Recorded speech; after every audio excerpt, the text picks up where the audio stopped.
WCC. This is Jamel. Um, I have the distinct honor and privilege and was asked to induct one of the most controversial, influential person in the WCC roster. I'm talking about the one and only Big Hurt, but as I know him personally, and a lot of us know him personally, as Brian Carr. What can I say about Big Hurt? I can say he's definitely one of the trendsetters in the EFED world. I can say that he helped me along my way of finding who I was in the EFED game. Because I wasn't in here long. I might look like I was, but I wasn't. Big Hurt played an instrumental part in what you see before you. But it's not about me. I want to talk about the man they call Hurt. Hurt has done the EFED game for a very long time, and he's won multiple championships. He has his ways to where you can love him one minute, hate him the next, respect him the next minute, revere him the next. Hurt is one of those rare guys in EFEDing that a lot of people try to be. A lot of people try to emulate. A lot of people try to, if I could put it in a good term, focus on that character that they want to be. Hurt, one of my fondest memories of Big Hurt, and this is going against Big Hurt. Big Hurt did a promo. Big Hurt did a promo on me where he pretty much tried to put me, as what they call now, in an entanglement situation.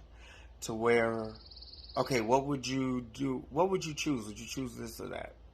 And the answer I gave him, he hit me up personally and was like, I didn't expect you to do that, but you got it. Hurt taught me through our whole rivalry. He was like, you got the tools, you just need to use them. He didn't realize he was teaching me, but he taught me. Or, no, let me rephrase that. I didn't realize he was teaching me, and he did. Hurt, I don't consider him just an EFED competitor. I consider Hurt a brother. I consider Hurt family. I consider Hurt one of the heartbeats in here. So, it is my distinct honor and pleasure to welcome into the 2022 WCC Hall of Fame my motherfucking dude, my brother, the man that they call Big Hurt.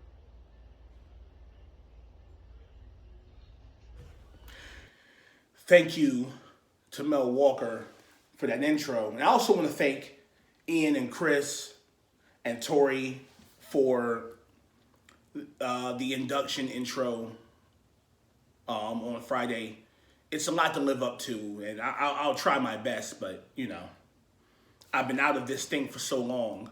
It takes me a while to get back into what's going on, WCC. It's the man they call Hurt. I haven't done that in a very long time.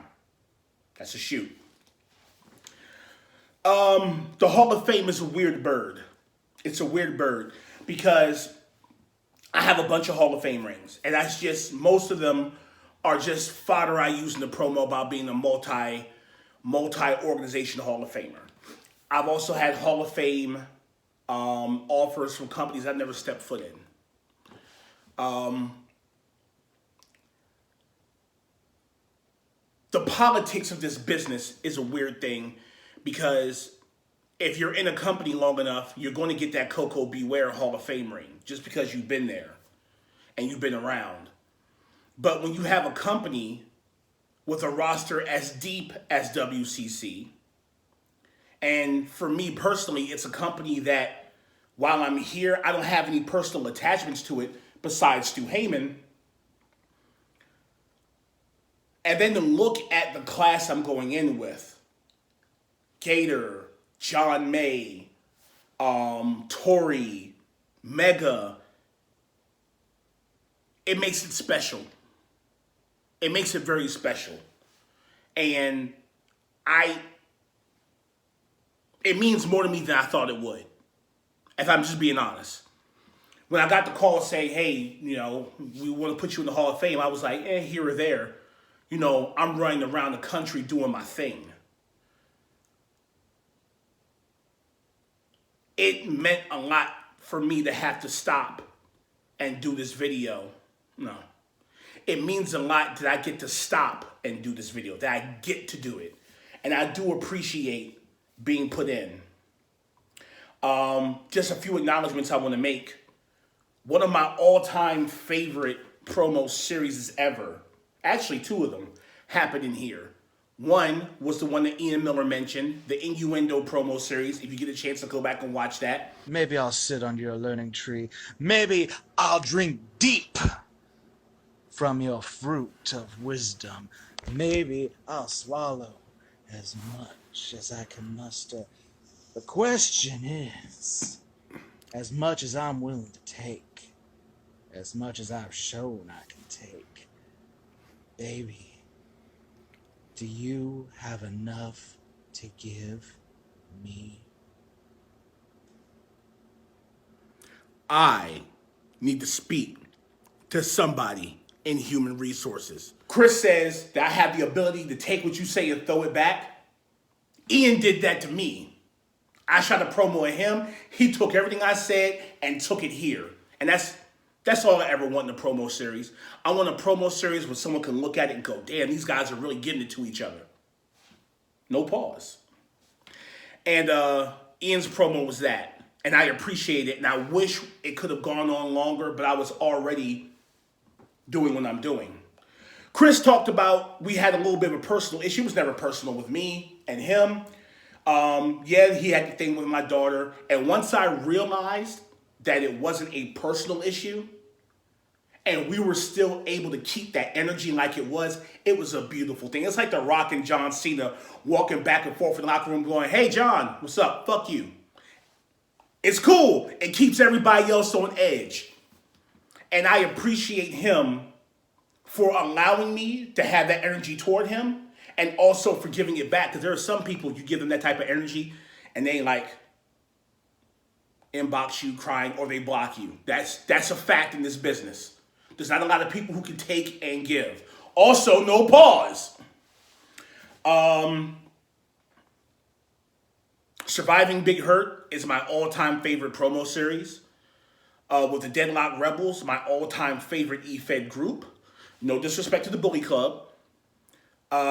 If you get a chance to go back and watch Surviving Big Hurt, because I humped the world title, fuck this belt, and they made a whole Surviving R. Kelly video behind it, and it was one of my favorite things ever.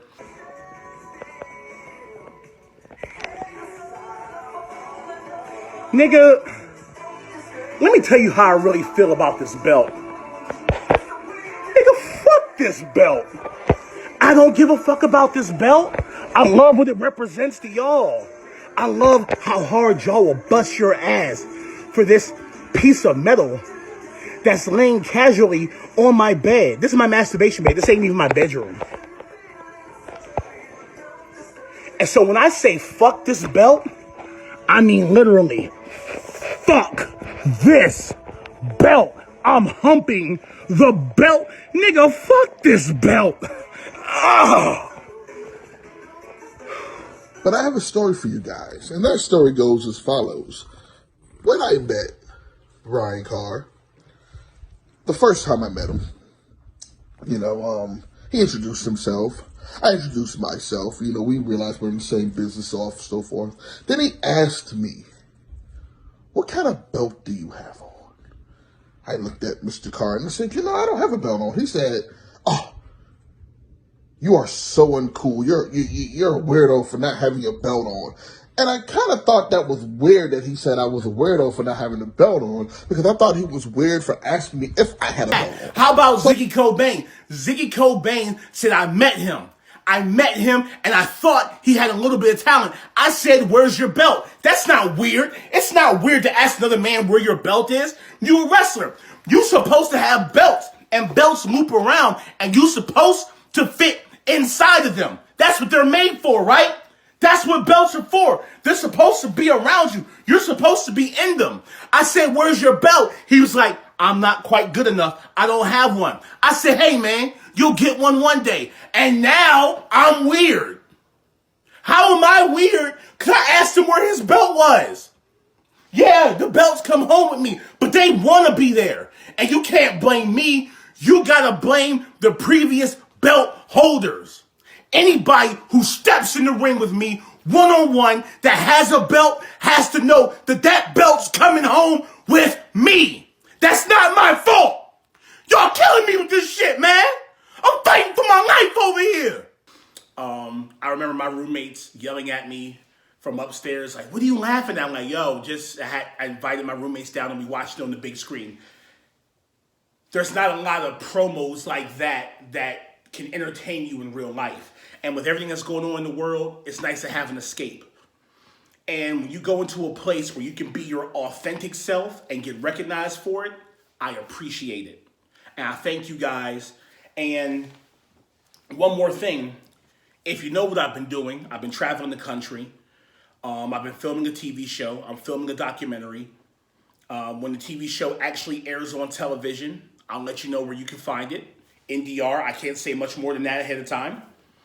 A lot of that happened because of my YouTube channel, Life vs. Lymphedema. Check it out. But a lot of what happened on Life vs. Lymphedema happened because of you guys. I got this to keep up with y'all. That's a fact. So for everyone who says I raised their game, you guys raised mine. And not a lot of feds can say that. And I appreciate you guys for that. And thank you for this.